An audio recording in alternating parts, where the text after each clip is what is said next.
Yuklar yaxshimisizlar? Mana sizlar so'ragan soxta dollarimizning biriga bir ishlangan varianti. O'zbekistonga chet davlatlar, ayniqsa Turkiyadan qalbaki dollar kirib kelish holatlari ko'paymoqda. Ushbu qalbaki kupyuralar birga bir ishlangani, haqiqiysidan ajratish qiyinligi, hatto bankomat ham qabul qilish aytiladi. Xo'sh, dollarning qalbaki ekanini oddiy usulda qanday aniqlash mumkin?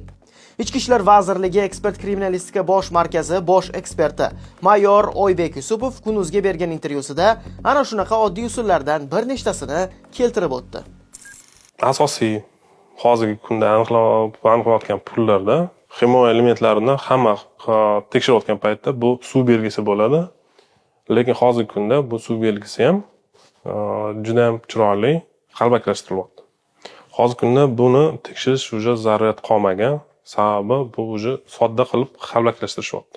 Qalbakilashtirishda qiyin bo'layotgan bu joylari bu serial raqamlari bor. Oddiy usulda tekshirish, shuni ko'rish bu oddiy lupa. Magazinda sotiladi, kiosklarda sotiladi. Qarab ko'rsa bo'ladi.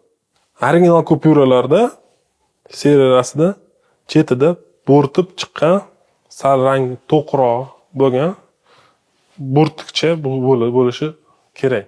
O'zini kupyurasi qilganinglarda u jarangdor ovozda, rus tilida aytilgan metallichniy ovozni chiqaradi.